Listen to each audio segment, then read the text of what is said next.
And we are live. We are live.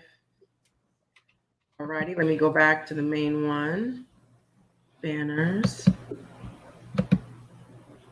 Create a banner in Teppy. Come on in. There we go.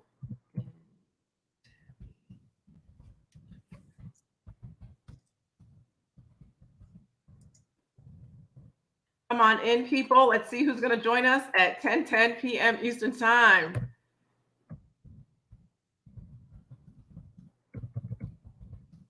Welcome, welcome. I see the family is joining us. Welcome. Come on in. Come on in. Thank you for joining us on a Thursday evening. There we go. There we go. Thank you for joining us on a Thursday evening. Tonight we have the best high priest in the world. We've got Jabari Osaze, High Priest Jabari Osaze with us tonight. And as the holidays are slowly but surely rolling up on us, it's important for us to be able to mitigate these holidays and to keep our African minds and to keep all of our emotions in check and to enjoy our loved ones, but also to understand the origin and the effects of the European holidays and what they do to the mind of the African person who is aware of, pretty much aware of everything that's going on around us. So we want to prepare you for these two holidays coming up. Halloween already happened. We've got Thanksgiving coming up at the end of this month, and then Christmas, right? Then there's Christmas feels like it's a month because there's all the shopping, the advertising, etc. So we're here to help you get through everything. So without further ado, I want to introduce for the very first time ever, Jabari Osaze to the family. Welcome, Jabari. Ankan Ma'at to you all. Ankan Ma'at to you all. I really want to just say to you that I'm honored to speak to this community. And I also always have to say divine thanks, dua to Abut Sashat. I'm trying to put my incense down before I burn down the house. To Abut Sashat for all the work that she's been doing on Tuesday Talk, and I'm honored to come and speak to the family. It has been a powerful conversation. I hear folks around the internet talking about it, and so I'm excited. And so whenever I'm asked to come, I actually try to make myself available, even though my schedule over the last few weeks has been absolutely merciless. And tonight I really want to talk about how these Western holidays affect our view of self. I want us to think deeply about what these holidays mean. I mean, the greater meaning of what they are. In many ways, with regard to Thanksgiving, what we're really talking about is families getting around the table and eating turkey. Right. What could be wrong with that? Isn't it amazing that we could just gather together and eat and spend time with family? And I want to say to you, family, that I am not confused about the fact that gatherings of families, particularly Black families, when they can gather together, this is a powerful thing. We are the community who has actually had the global hand of white supremacy try to either destroy, that's right, tear apart, or at least control and commodify our families. So gatherings of families are not unimportant. And I don't want you to think that I am saying that these holidays are so noxious that you should stay away from your family. Let me say right at the outset that whenever my family gathers, regardless of what they're gathering for, I try to be there because I want to spend time with them. My parents, my father just died a year ago. My mother is aging. I'm seeing my nieces and my nephew become adults. My nephew is an adult, and I actually want to be able to spend time with them. However, I would also be remiss. I would also be shutting off that part of my brain, that part of my spirit that recognizes not just the great irony, but the fact that there may be actually some damaging elements to these holidays. And so tonight I want to talk a little bit about that and perhaps talk to you about what you might be able to do in the face of these activities. I want to provide you with a little bit of history, specifically with regard to that holiday that is known as Thanksgiving, and perhaps give you also the 30,000-foot view, the falcon's eye view of Western holidays and their role for the African. And so let's try to see what we can do with regard to that and see if we can do it in a way that truly elucidates some of the challenges and some of the things that we need to be aware of as we continue to look at these days. So I want to start with perhaps one of the most important Africans, one of the most important orators, one of the most important activists in the history of Africans in the United States. And I'm referring to none other than the incredible mind, the incredible person of Frederick Douglass. Frederick Douglass was born into enslavement and escapes enslavement and spends the rest of his life trying to not only critique enslavement and end enslavement, but also to, as he lives after enslavement comes to an end, also trying to critique this society and its role, its hand in the life of African people. There's a section in his autobiography where he talks about holidays. Are you familiar with this? I want you to indulge me for a minute because I want to read from it. I want you to actually, I'm going to put it on the screen. I want you to actually see what he said and perhaps give some greater thought to his analysis of the holidays. So he begins. My term of actual service to Mr. Edward Covey ended on Christmas Day, 1833. The days between Christmas and New Year's are allowed as holidays, and accordingly, we were not required to perform any labor. He's talking about those people who were enslaved. More than to feed and take care of the stock. This time we regarded as our own by the grace of our masters, and we therefore used or abused it nearly as we pleased. Those of us who had families at a distance were generally allowed to spend the whole 6 days in their society. This time, however, was spent in various ways. The staid, sober, thinking, and industrious ones of our number would employ themselves to making corn brooms, mats, horse collars, and baskets. And another class of us would spend time in hunting opossums, he calls them, hares and coons. But by far the larger part engaged in such sports and merriments as playing ball, wrestling, running foot races, fiddling, dancing, and drinking whiskey. And this latter mode of spending their time was by far the most agreeable to the feelings of our masters. That part is very interesting. Listen to what he's saying here. He's saying that the time that people spend in merriment, such as playing ball, wrestling, running foot races, fiddling, dancing, and drinking whiskey, was by far what these these European enslavers preferred for enslaved Africans to do during this 6-day period that they allowed them to have a holiday. Let's continue. Let's continue. A slave who would work during the holidays was considered by our masters as scarcely deserving them. He was regarded as one who rejected the favor of his master. It was deemed a disgrace not to get drunk at Christmas.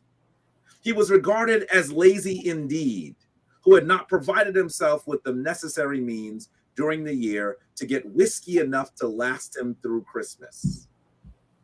From what I know of the effect of these holidays upon the slave, listen very carefully here. I believe them to be among the most effective means in the hands of the slaveholder in keeping down the spirit of insurrection. Were the slaveholders at once to abandon this practice, I have not the slightest doubt it would lead to an immediate insurrection among the slaves. These holidays serve as conductors, as safety valves to carry off the rebellious spirit of enslaved humanity. But for these, the slave would be forced up to the wildest desperation, and woe betide the slaveholder. The day he ventures to remove or hinder the operation of those conductors, I warn him that in such an event, a spirit will go forth in their midst, more to be dreaded than most appealing earthquake. The holidays are part and parcel of the gross fraud, wrong, and inhumanity of slavery. They are professedly a custom established by the benevolence of the slaveholders, but I undertake to say it is the result of selfishness and one of the grossest frauds committed upon the downtrodden slave. That comes from the narrative of the life of Frederick Douglass, an American slave, pages 72 to 75. By the way, you should absolutely read anything by or about Frederick Douglass. He is an amazing, amazing intellect. And his incisive analysis allows us to see situations more clearly. So what is Frederick Douglass saying here? In many ways, I think that Frederick Douglass is trying to explain to us that holidays actually have an important role in societies. And here, Frederick Douglass is trying to explain that he believes that these holidays allow enslaved people to believe in a really peculiar way, that they are not actually the most benighted humans in the United States, that it is a safety valve, that it allows them to have some fun, so that during the time that they are being treated in the most inhumane conditions, the most barbaric practices for the rest of the year, they could still say, I am looking towards the holidays. And he believes that if they were not allowed to have those holidays, that there would be a great revolt amongst the enslaved. So, Jabari. Yes. So it's basically a distraction, and it's like dangling a carrot in front of a person. This is your safe space to have fun, to feel human, to the excitement of anticipation, the endorphins of anticipation, and then finally getting something that you want, all of those happy hormones, if you will, that comes with seeing people that you love, etc. Meanwhile, you're still enslaved physically, mentally, sexually, spiritually, all different types of abuse. And this is a part of the origin of this holiday, of holidays. It's like a break from it's enough of a break to not break. The way I see it is it's enough of a break to kind of break your spirit, your fighting spirit, because there's a moment of happiness. It's enough of a break not allowed to the system to break. Right. That's what it is. It's enough of a break not to allow the system to break. And I truly believe that this is one of the strategies of our oppressors. It's one of the strategies of our oppressors. The same way when you go through a community like Harlem, you're going to see most of the people of African descent struggle for meals, struggle for food. Food insecurity is a really painful thing. We're going to see most of the individuals in Harlem struggle. Their incomes are relatively low. They're struggling with housing. But as long as there are a few Black folk who are succeeding, in some ways, what happens is even those people who are struggling tend to think, well, I could be them. Mm-hmm. When we don't always recognize that those people are, in some instances, the exception to the rule. We think the exception is the rule. Right. And then, therefore, there must be something wrong with me because I am not able to do those things that those people are able to do. There will always be exceptions, because if there were no exceptions, there would be a revolt that would occur to upend this entire system. So that is what I think the role of some of these holidays are. Now, I want to be clear, as I am agreeing with Frederick Douglass's analysis, I truly believe that if you have an opportunity to spend time with your family, you should take it. But please do so while you analyze what is occurring. Try to make your gatherings redemptive. Try to analyze and to explain exactly what's occurring so that you all can do those things that are most powerful. I also want you to recognize that Frederick Douglass is saying that during these 6 days, there are some enslaved people that would try to be working for themselves.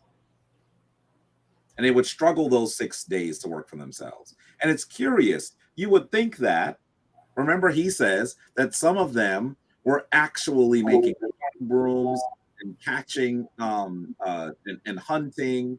What he's trying to say is that some of these enslaved Africans were actually trying to earn money. And you might ask yourself, I wonder why the enslaver would prefer one not to do that. Listen to what he says here. Let's take a deep dive into this section. He says, the staid, sober, thinking, and industrious ones of our number would employ themselves in making corn brooms, mats, horse collars, and baskets. And another class of us would spend the time in hunting opossums, hares, and coons. I want you to understand the other part of what he's saying. Why would someone who spends their days in enslavement, who spends their days being forced to work for the betterment, for the enrichment of a cruel European, why wouldn't the enslaver say, hey, I've said they're lazy, but here, they're not lazy at all. They're working hard. Guess why? Because that enslaved person was probably earning money to do something quite interesting. What do you think they were trying to earn money to do? Perhaps to buy the freedom of themselves and their family. Right. I want you to understand what this means. That this enslaver was trying to keep people trapped. And if you have the unmitigated gall, the audacity to think for yourselves and to try to actually free yourselves from this system, they would take the carrot, as Abu Sashat has called it. They would take the carrot away and return it with the stick. That is what we're seeing. That is what we're seeing. And that's the challenge that we have. So let's talk briefly about this holiday, Thanksgiving. Let's talk about Thanksgiving, because I want you to clearly it's the next one on the schedule, right? Yes, it is. It's the next one on the schedule. You know, what does that mean? How should we view Thanksgiving? What should we view about Thanksgiving? Yes. Can you start with your story from when you were a teenager? You sure you can tell that story? I think that it's important for you to tell folks, don't do it like this. And also it validates how people feel. So let's start there, and then we can, because that has to be acknowledged. You know what I'm saying? People have feelings about Thanksgiving. So sure. Give us the The medium long version of the story. The medium long version. The Well, medium long version. I'm gonna say to you that by the time I was obviously not Jabari Osaze then. I was still Corwin Jacobs, but as a young person, say again. You put your whole first government out there like that. People who have been following me know what my birth name was. I've said it on Sonnetter. In fact, sometimes when people want to insult me, they just call me Corwin. I mean, it's ridiculous. It's ridiculous. I've actually now, I guess this is what happens when you get old, a boots a shot. I've now been Jabari Osaze longer than I was Corwin Jacobs. Isn't that amazing? I've been Jabari Osaze longer than I was Corwin Jacobs. You know what's funny? Mm-hmm. I know your whole family, history and things that you've shared. And you've mentioned the word, last name Jacobs forever. It did not dawn on me that Jabari Osaze was a name you picked for yourself until I was sitting in the movie theater watching Black Panther, and the Jabari tribe was dude was saying, I was like, that's Jabari's name. I know his parents didn't name him this name. I was like, that's probably his own name. Yeah. That's crazy because I had known you guys for a whole lot longer and I could have put that together, but it wasn't until that scene that I did. And the funny thing is, some of my friends actually asked me whether the tribe was actually named after me. After you? Well, the reason why they asked that is because at one point in my life, Chadwick Boseman and I were good friends. Oh, that's right. See, I should have been said, did Chadwick do that as a message to you? So I don't believe he did, family. I do not believe he did. But I just want you to know that, that wasn't lost on me either, that the Jabari tribe. Maybe he did. Maybe he did. I miss Chadwick. Yeah. Chadwick. I actually will say I lost contact with him when he was a superhero. I lost contact with him. Chadwick was a wonderful brother. He really was. And so it shouldn't surprise me that the depictions that he sought to bring to the screen tended to have strong male characters who were doing important things. That's right. So, yes. Thanksgiving. This is probably Thanksgiving, probably 1987. Right? I told you I was dating myself. I'm old, right? When I was in high school, I actually got to the point where I was in a violently racist environment. My high school, Zavarian High School in Bay Ridge, Brooklyn, was violent. I got chased to the train. I heard the word. I was called nigger almost every day. Wow. I had fights with people who would do things that were racist. I fought a lot in high school. And sometimes the thing that's interesting about is that I would actually have fights. I remember my good friend and I fighting once with a group of people who were chasing us. And after we got on the train, we said, it's funny because we're 15 and the people we were fighting have gray in their hair and their beard. These are adults fighting children. These are grown-ups. Yeah. And it was just, that was the experience I had. But that experience forced me into history. I wanted to understand how this came to be. Right. And so I became extremely radical. And in many instances, that is still in the core of who Jabari Osaze is. I might be a bit more polished with the manner in which that radicalness, that anger about what happened to our people and the love for our people. Right. But it's still there. So in and around 1987, my family was having Thanksgiving dinner, and all of my cousins were coming. I have a lot of cousins. So we were all coming in. And I remember that just when my cousins, I have one cousin who has 5 daughters who are around my age. And as soon as they came in, I said, this is my time. My family was distracted. My nuclear family was distracted. My father, my sisters, my brothers. I went upstairs to my room, and under the bed, I had created a model of an enslavement ship, complete with individuals in it, and with enslavers on the prow. And it was pretty big. It had to be about nearly 3 feet long, heavy, out of clay, out of paper. It was painted, and I painted my face with with red paint. And as soon as people sat down to the table, I came and I slapped that model next to the turkey, and I said, "This is what you're celebrating: the enslavement of the African, the annihilation of the Native American. How dare you? Your ancestors are embarrassed at you." And it was so funny that this was happening. Now I laugh at it a little bit because my father, knowing that this was me on my radical soapbox, and knowing that fighting with me would not have been productive, he just said, "Go upstairs, go upstairs. We'll bring you food. Go upstairs, go upstairs." And so I went upstairs and I ate food upstairs by myself. But yeah, that is still how I feel about Thanksgiving in many ways. Because it's still true. Yeah, but here's the deal. I don't beat up my family about it.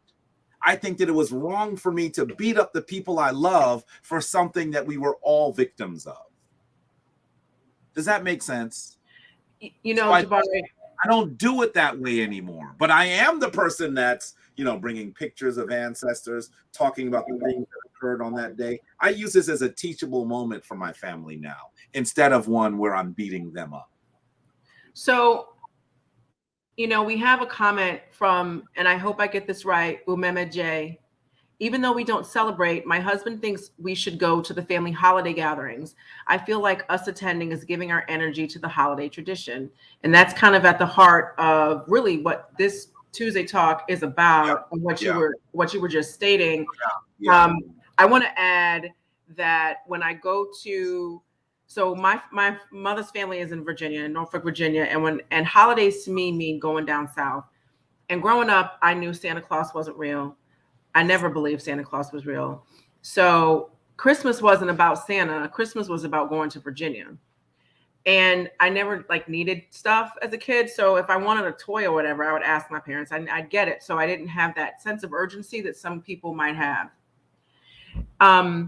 But when I go down there, the thing that I see that is almost as figuratively present as that slave ship that Jabari created is slave food, chitlins, and all this cholesterol causing macaroni and cheese, and people unzipping their pants and leaning and sitting back in a chair because you are so full of food you can't even sit up straight. And all of the processed food, it is too much food. You're in a sleep coma. And when I see the ham and all the stuff that clearly comes from enslavement, that's what gets me. That still gets me. Yeah.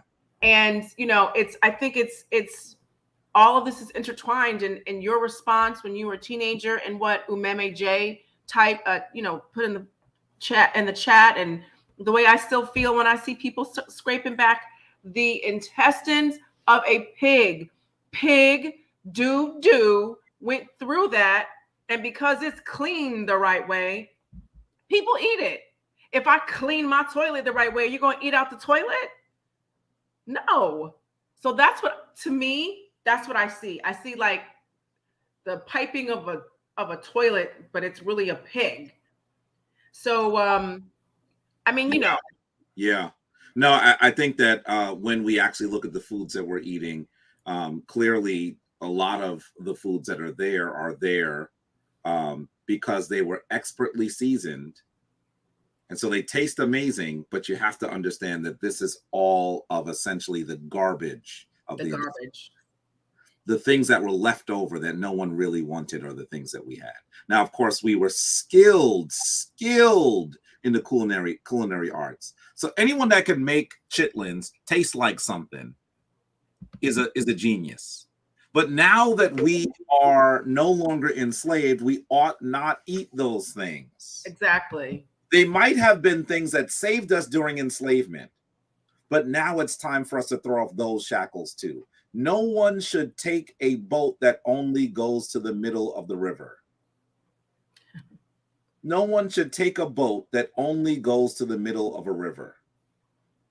So it's really important for us to recognize that to get to the other side, we have to shed ourselves of some of the things our enslavers left with us. And specifically to what Umeme J is saying, I really do get your you're being torn in this, because I feel that way too. There was a point when I became older that I did not go to those gatherings. And I began to recognize that not going to those gatherings meant I didn't spend the time with my family. And so now I actually go. I detest the reason why I'm going. And they are clear about it. They are clear about it. So I use this as an opportunity to teach. My nieces and my nephew, particularly my nieces, they're going to do what their parents do, right? So how can I now give them information so that they can become empowered Africans rather than living this life on the enslaver's treadmill? So that's what I try to do. I try my best to make sure that I'm teaching. I bring things. By the way, listen, I wear African clothing virtually every day of my life. But if you see me on Misgiving Day, let's call it Misgiving Day right now. If you see me on Misgiving Day, I got the huge mudcloth stole with the crown and when you see me, you know that I am going to be instructive, to be emblematic of our ancient traditions. That's how I go to those events now. You know, the same thing when my family asks me if they're having something special at church. This is the church I grew up in. Mm-hmm. Those people know me and love me. But when I go, oh my goodness, I have my ankh. I am decked out in Kemetic clothing. When I get there, people have to ask, who is that? Right. I'm going to be clear that in some ways I'm wearing armor because I'm going to intellectual and spiritual battle. Yes. Staying at home in some ways is not fighting. That's the way I view it now. So I get that. I really do get that this is a challenge for you, Umeme. And I know it's a challenge for many of us. It's the same thing with Halloween. It's the same thing with Christmas. I mean, to some degree, one of the problems that we might have is that when we remove these things, what do our children do? Right. All of their friends are doing certain things, especially with the holiday like Christmas, by the way. They're doing things, they're receiving things, they're happy, they're joyous. And you're going to say, I don't believe in that cracker Jesus or that cracker Santa. Cracker. In some ways, if you're going to take something away, you have to give something as well. And so that is one of the reasons why Kwanzaa has, I think, is helpful. At least at that same period of time, we have celebrations that we can actually engage ourselves in. And I truly believe that we need to do that with all of those things and others. This is important. So, yes, I'm sorry, go ahead. So, again, I hope I get this right. Josue Jean-Baptiste said, I always say, Black nations and Black communities will never get strong until they embrace and identify themselves with their own spirituality, the one born in Katiopa, the Kemet's spirituality. Now, I don't know the term Katiopa, but I definitely I agree with the rest of the statement, you know, and it's to your point and to what you just mentioned when you said, okay, so if you take this away, what are you going to replace it with? Right. You know, because some people look forward to Christmas like it is like the end all be all. And, you know, growing up the way I grew up, where I knew the first people on the planet were African, I knew Jesus was Black, and I knew Santa Claus did not exist. I just didn't have this, oh, it's Thanksgiving, oh, it's Christmas, right. Oh, it's the tooth fair. Just I didn't have that. So, and for me, like I said before, holidays meant going to Virginia. So if I didn't go to Virginia, it's just another day. But other people like lose their minds over these holidays. It's a big deal. And, you know, I don't know. I think it's important for us to if we are participating in these holidays, to understand that there can be two streams of what's going on. There are the people who are celebrating the holiday for it in the way that the holiday was established. And even if that gets on your nerves, just remember that you are there because you want to see your family. You want to see your great grandmother, your grandmother, your cousins. your little nieces and nephews. You know, you want to be in a place that reminds you of your childhood. That was a good place. You want to sit at the table and hear people laugh and have a good time. And I think that when we're in these situations, you have to kind of, at least I do, remind myself of that. Because like I said, the food on the table kind of grosses me out, to be honest with you. Yeah. And so the go food ahead. the food at my family's table isn't the way it used to be. It used to have a lot of the stuff that you're talking about too, right? Uh-huh.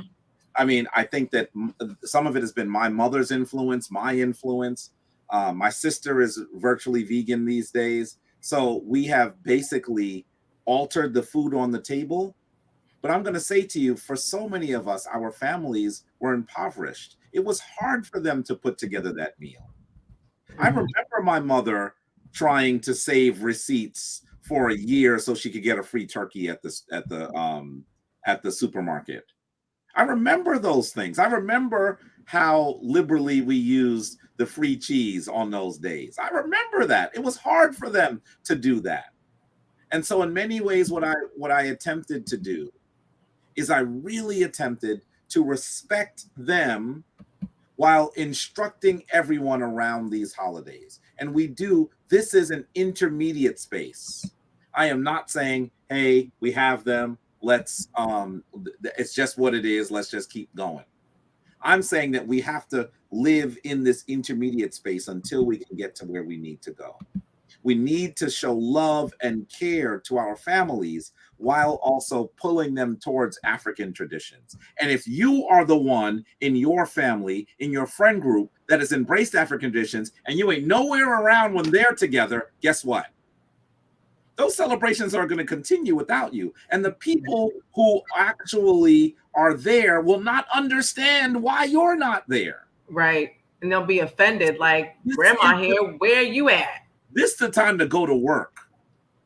This is the time to go to work.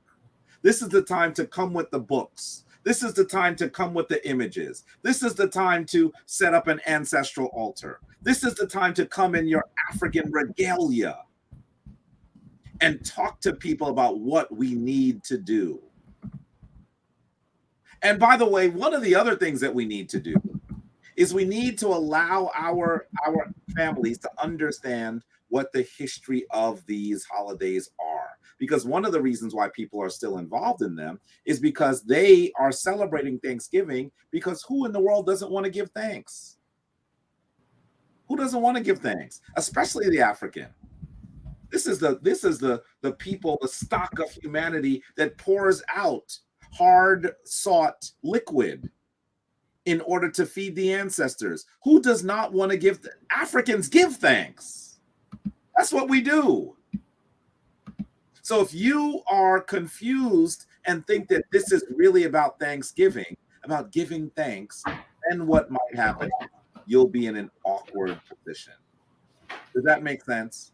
You have to allow people to also understand the history so that we can move from this intermediate space to a space where we can truly embrace African traditions. So I want to see if I can actually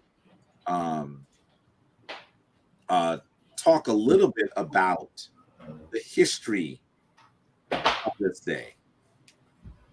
Look at this Black family here. I'm assuming that's grandmother and grandfather there with the kids, the grandchildren, the children. This probably wasn't easy for them to do.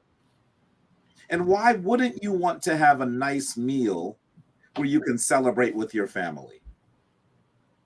We have to also recognize, however, that this day has a history. What is the history? Take a look at this. This painting by Jean-Leon Jerome Ferris, painted in 1899, and it's supposed to represent the first Thanksgiving, 1621. That's the name of the painting, the first Thanksgiving, 1621. Look at these Europeans celebrating with the natives. Look in the back where you see a native woman, a pilgrim woman conversing with a native woman. Look at how they're sharing their bounty. This is the folklore that has been created around these days. This is white racist, white supremacist propaganda. That's not what happened. What actually did happen? Well, 1621 is the year that is usually given for that first celebration.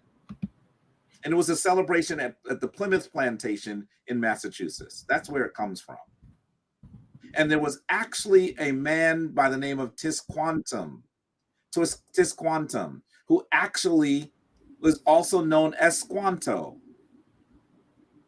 He was a Pauxet native, which was part of the Wampanoag Confederation, a group of native peoples, and he was part of a smaller group of those native peoples. And on this celebration, he was assisting these Europeans and the natives who were there to eat, because the natives had actually taught these Europeans who had come there to catch eel and grow corn. Yes, there was likely not turkey at this first meal. It was probably eel and corn. But I want you to understand the backdrop here. 6 years before this, Tisquantum was actually enslaved by a European by the name of Thomas Hunt. He took Tisquantum and 24 other Native American men, and they actually learned English. But you have to understand that the rest of those men died. He was the only survivor. And you should know that while he was away from home as an enslaved person, French sailors came to where his village was, where his people were, and it is believed that the natives, the Pauxet people, actually contracted diseases from the French, and everyone died. So eventually, when Tisquantum tried to return home, he has to recognize that all of his people were gone. And now these pilgrims were settled on the land. They were settled on the land. So this puts Tisquantum in an interesting place. He speaks English. And the people who are living on the place where that his ancestors, his family lived, are gone. And so in some ways, he's a man without a nation. He ends up acting in many ways as a go-between. And you should know that the leader of the Wampanoag Confederation didn't trust him. Because he said, oh, he's been too close with these Europeans. That leader's name was Massasoit. And I think this is interesting. Massasoit did give the pilgrims food because their supplies had run out. And Tisquantum, as they called him, Squanto, was the translator that asked for the food. And so this is the origin of the first quote unquote Thanksgiving celebration. You cannot remove it from the reality that one of the major players was formerly enslaved, that all of his people were annihilated, and that now he was in many ways dangling between other groups of native people and these Europeans that lived in this area. This was very difficult. Can you imagine what occurred? And so the celebration occurred, it's said to have lasted 3 days with 50 of these Europeans and 90 native people. So let's be clear about what. Yes, go ahead. How could there have been 90 native people if they were all dead? If they had all died? The people that were dead were the Pauxet, the people that Tisquantum belonged to. But remember, the Pauxet people were it was a confederation. So there were other Native American groups, and they were all massed together. That's what it means when you say confederation. There were several different Native American groups, but the one that Tisquantum belonged to, they were all dead. And so there are other Native Americans in the area, just not his family. It's not his people. Just not his family. Imagine if you were taken away from your home, and when you are able to fight your way back, you realize that your house is burned down and your family is dead. They're neighbors. They're neighbors, and you might feel warmly towards them, but they're not your family. Not exactly. Family. Right, not exactly. This is the situation that occurred here with Tisquantum. And so we want to celebrate that first dinner. We have to recognize that that these pilgrims were able to survive because the native people were giving them sustenance. And in many ways, what they should have done is they should have recognized the fundamental decentness, the fundamental decency of these native people. And they should have recognized that their connection to spirit was higher than their own. But that's not what happened. That's not what happened. You should know that after this period, millions of native people were annihilated and massacred. Millions. Millions. The same people that allowed these Europeans to live were annihilated by those people and the rest of them that came. We know, we have records of the Europeans poisoning water so that they would kill entire families, entire villages of native people. I know you've heard about smallpox being given to the native people. Here is one of the sources. Sometimes when we hear this story, we don't always have all of the sources, right? Here's the source. You know, the historian in Jabari Osaze is going to give you the source so that when you tell the story, you have the details. Here is a letter by William Trent on the siege of Fort Pitt in 1763. He says, "Out of regard to them, we gave them 2 blankets and a handkerchief out of the smallpox hospital. I hope it will have the desired effect." So you need to understand that that is not hyperbole. It is not a story that is not grounded in truth. These European people did annihilate the Native Americans, and they did use biological warfare. If this isn't terrorism, I don't know what it is. Jabari, can you give us the name of the source again? It was a letter from whom? William Trent. And you'll look for the siege of Fort Pitt in 1763. I'm sorry. Fort Trent. Yeah, William Trent. I said William Trent, right? William Trent. The siege of Fort Pitt. Well, the siege, okay. The siege of Fort Trent. 17 what? No. He's William Trent. William Trent. And the story, the letter is about the siege of Fort Pitt. Fort Pitt. Fort Pitt. P-I-T-T. 1763. 1763. I remember learning this in the 4th grade. They actually told truth. They gave them blankets with smallpox on it. That's what I was taught. And I remember my friends and I were like, "Why would you do that? They just fed you." Like, we were 9. And we were like, "Why would they do that?" Yeah.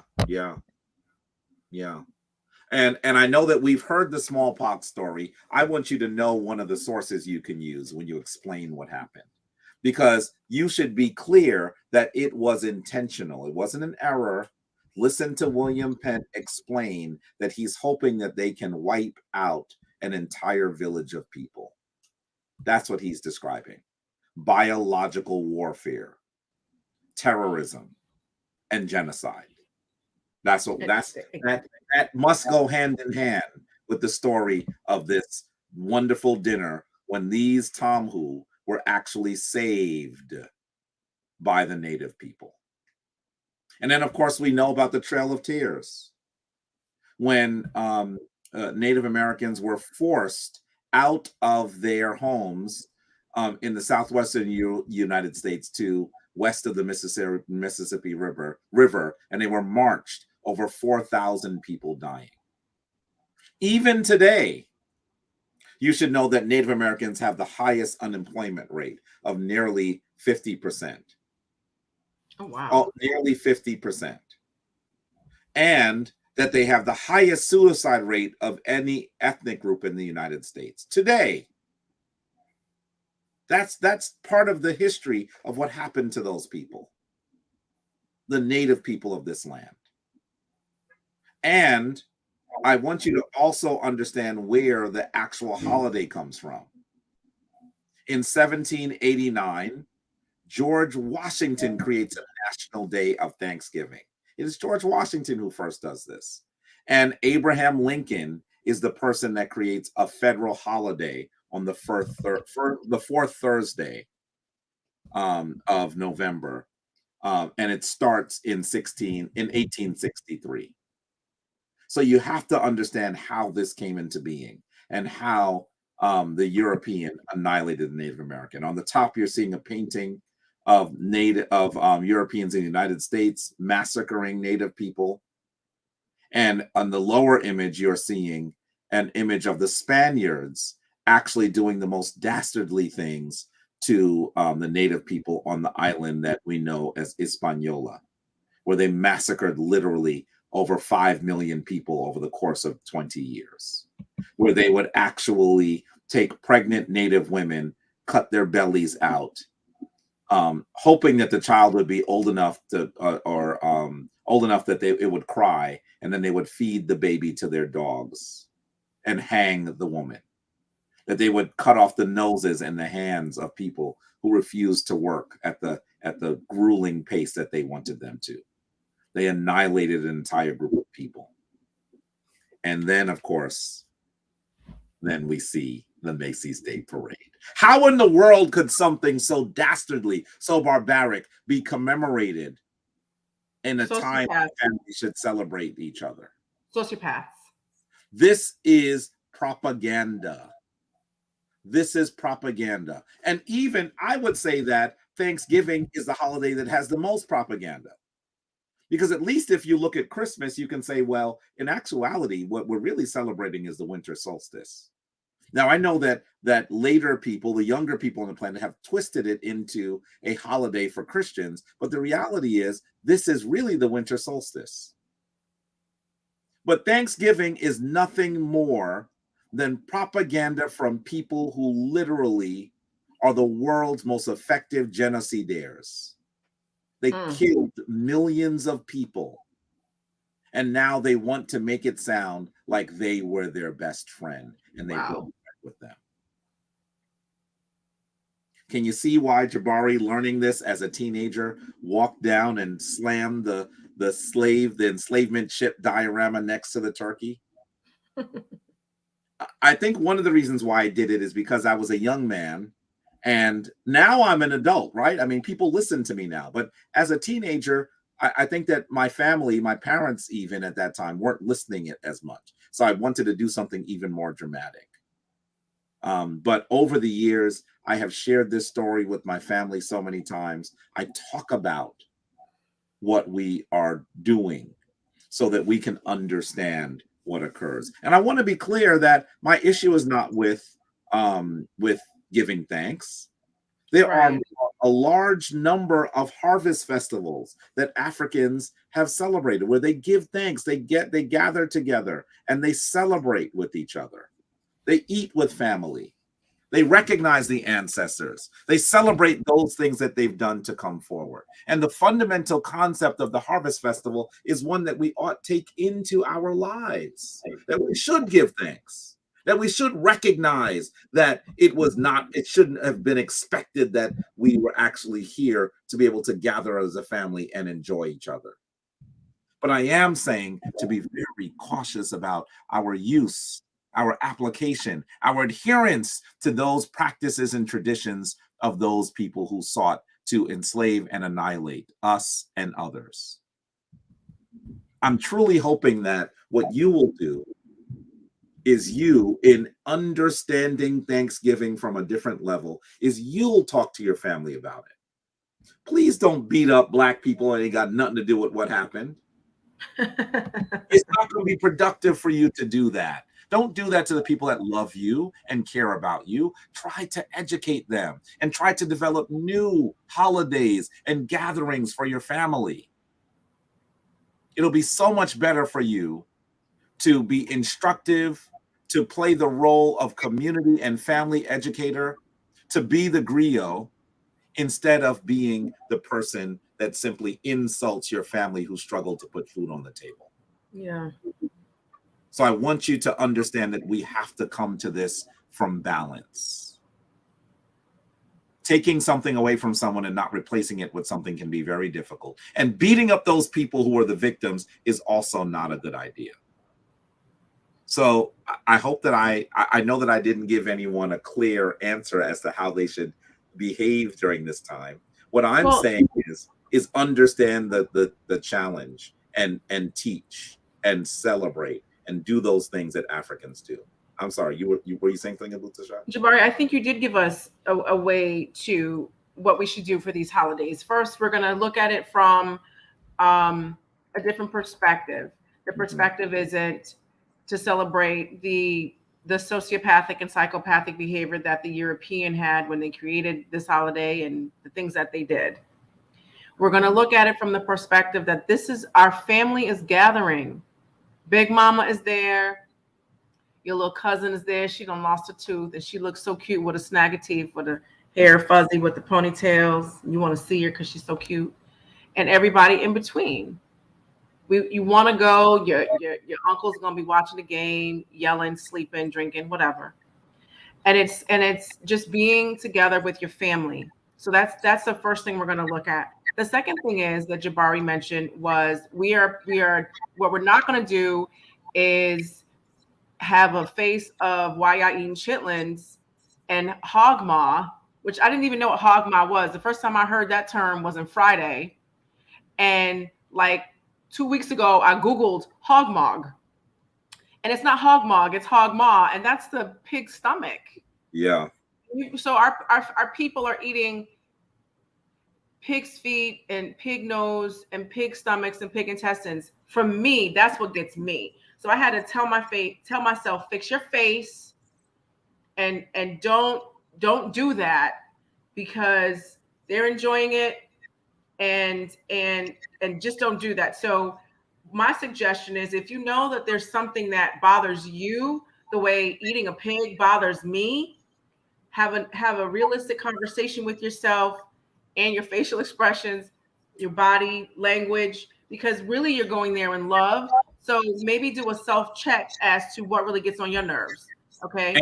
And bring something else. I mean, if you don't want to eat it, bring something that they might like.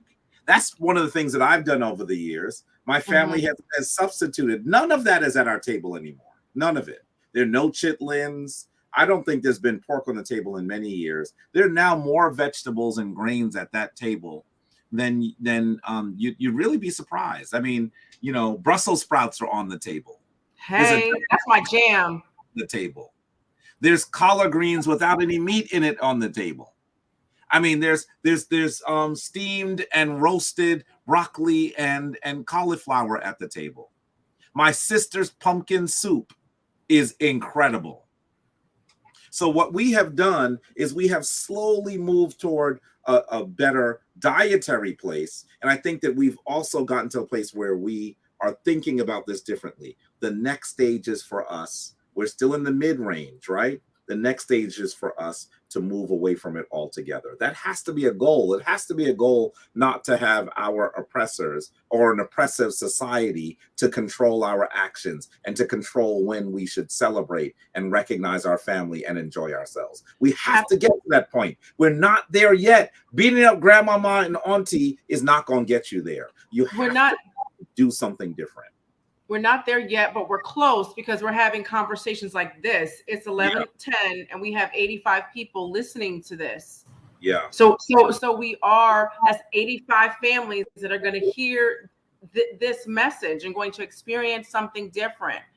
Okay. Yeah. So being in balance, replacing something with something that's healthier physically and spiritually and cognitively is the step that we're on. It's the replacement, this for that. And I put in, and I have it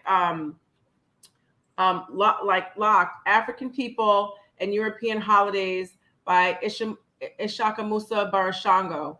Yes. This is book 1, and this is book 2. Okay, so you want to get these books.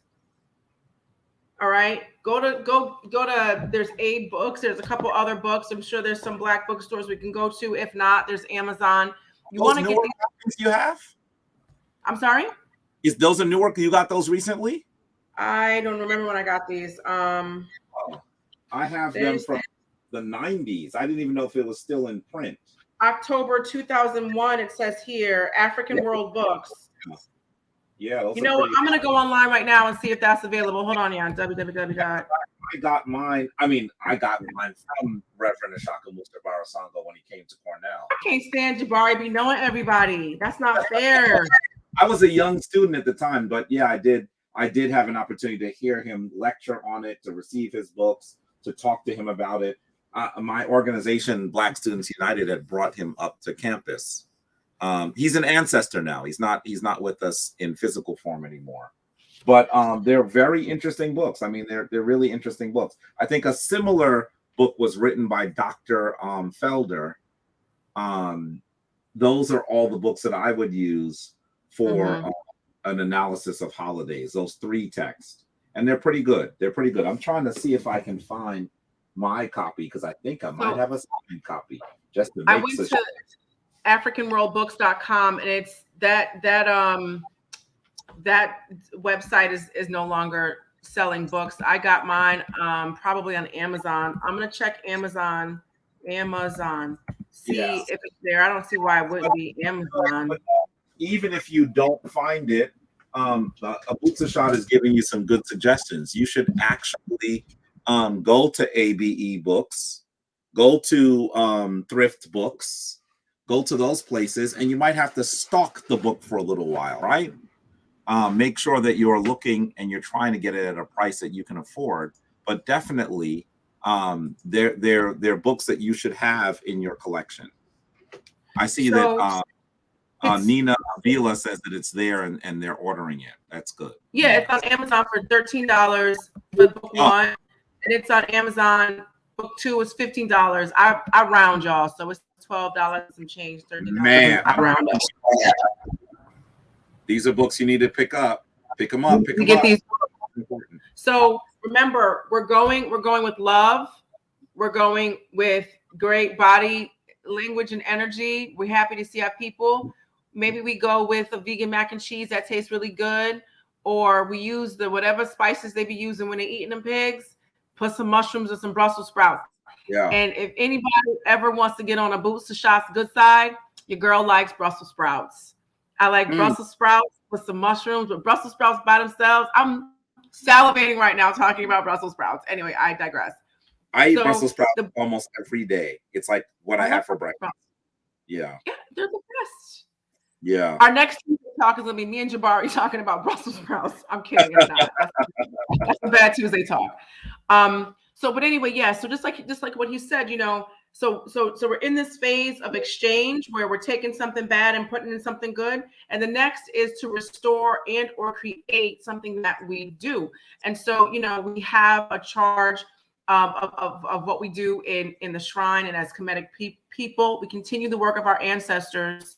We acknowledge the work of our ancestors, and we create what we need in this present day in the same line of what our ancestors created that we need today. Our ancestors didn't need to replace Thanksgiving, but we do. So how do we do that in Ma'at? How do we do that from an African spiritual perspective? And dare I say, the core of African spirituality that is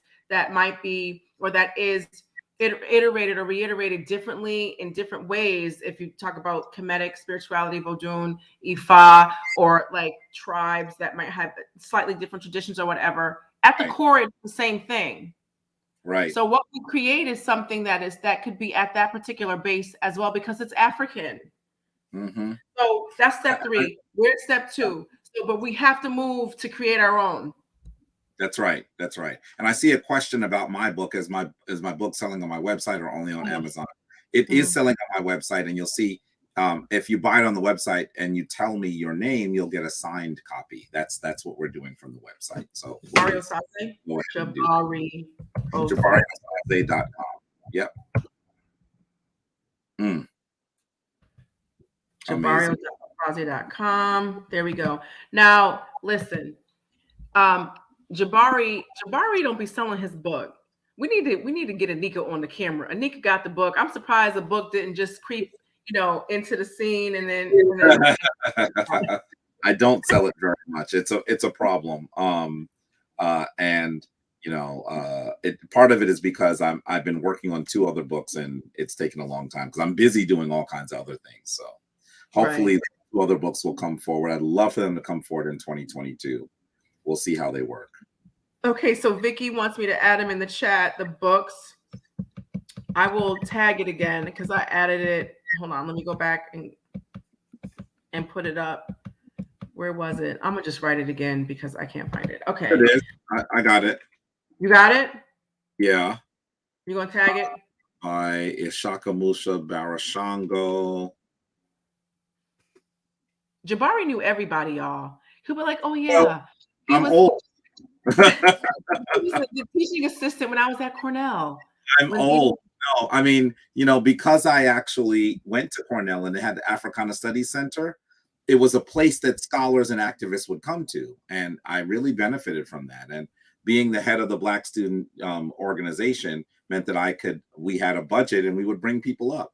So we brought Dr. Ben, we brought Dr. Clark. That's how I got to know them so well. We brought Ishaka Musa Barashango. We brought Del Jones and who are the other names of the folks that came regularly? I'm spacing. Oh, Dr. Ron Daniels, who was still around and doing great stuff. We brought so many of those. Dr. Karenga, who told me off once. I'll tell you that story once. I might have told you that story. He told me off. But we had an opportunity to get to know these incredible scholars as we were trying to understand the world and become scholars ourselves. Absolutely. Yeah. I want to address something Josue Jean-Baptiste said. Wow, it's interesting. I'm assuming you meant that Jabari shares the same vision that we have in Vodun, call a fellow who traveled, an ancestor.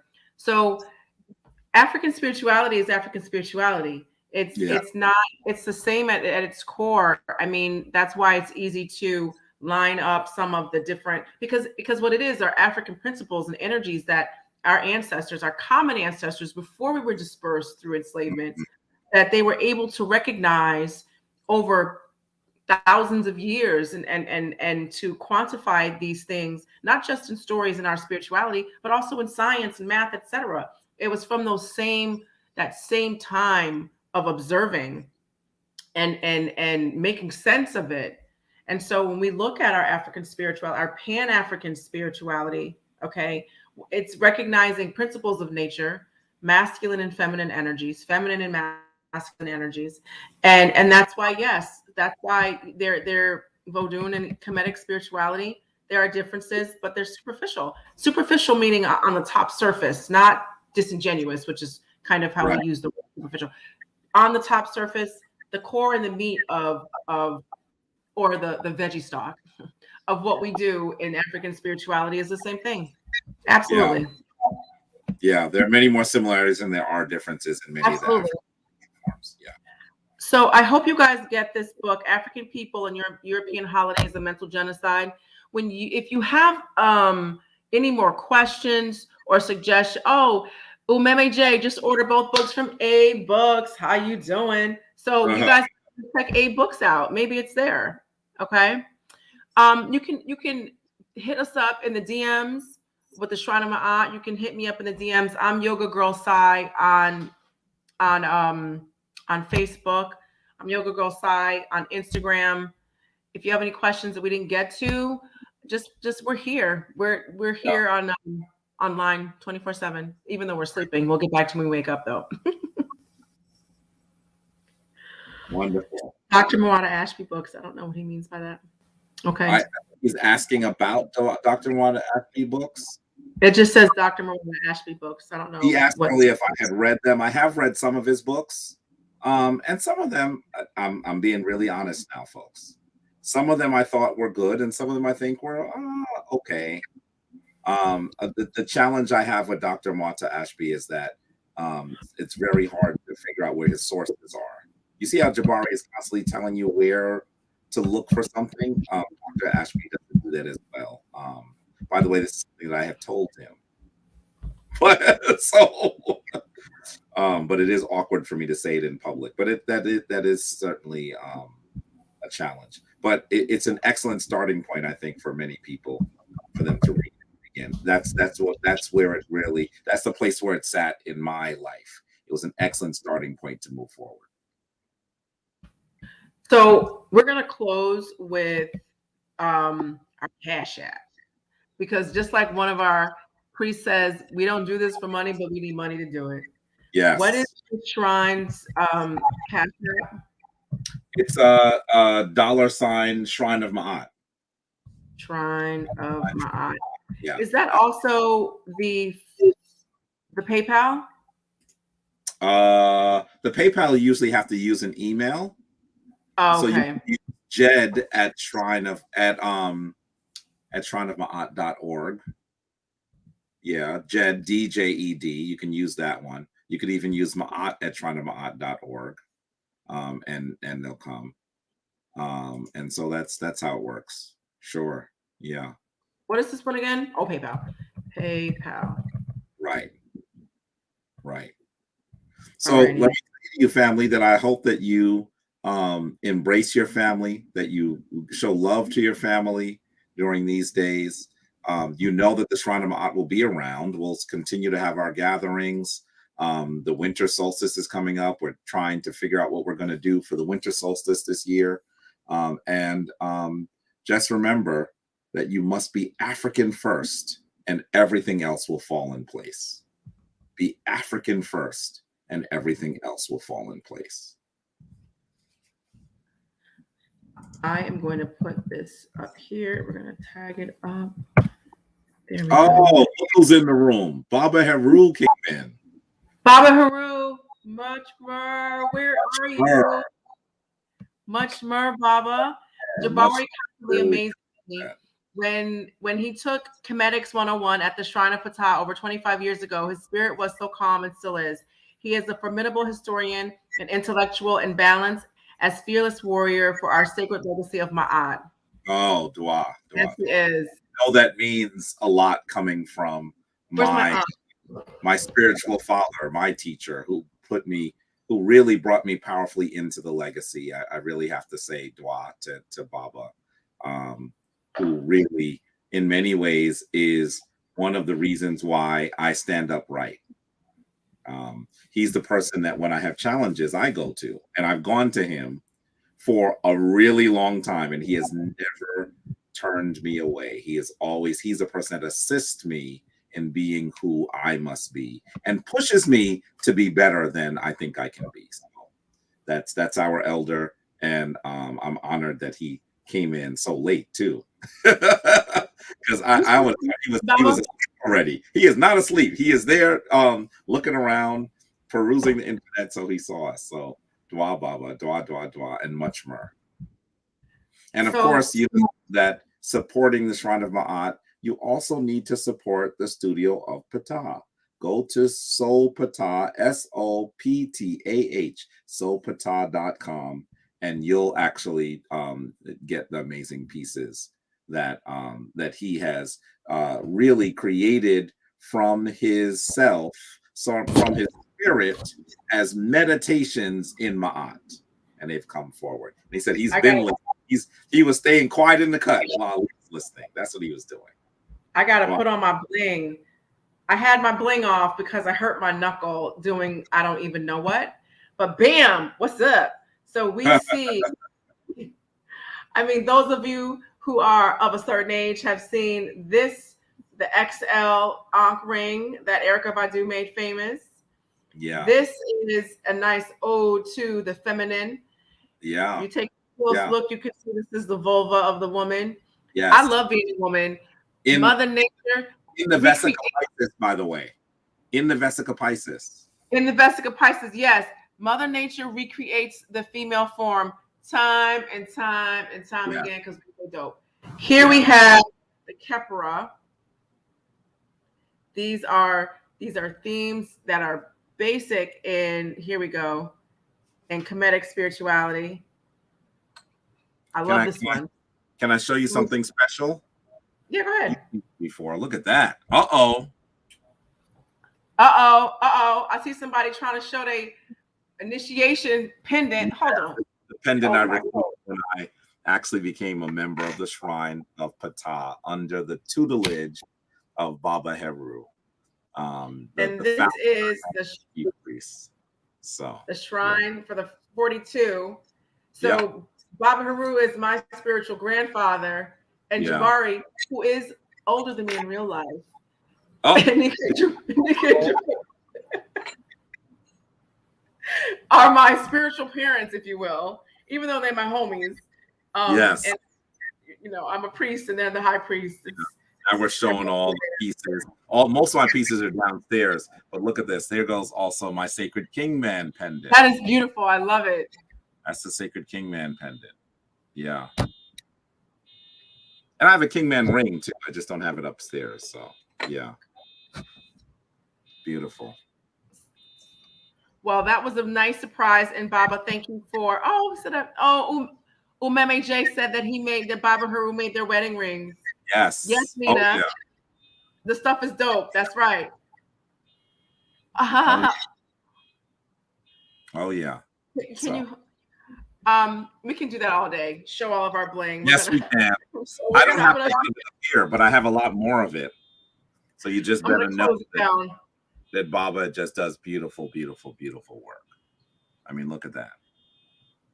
These are like pieces that are ancestral emblems that should be in a museum one day. So they're just amazing. Yes. Well, listen, guys, I just want to say thank you for showing up. Yes, we have a couple of our new initiates. We have Shenka Olivia, and we have Lottie Het Davis.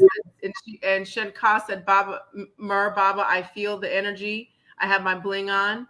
And Lottie said, a day doesn't go by that I'm not wearing my joyari. And that is true.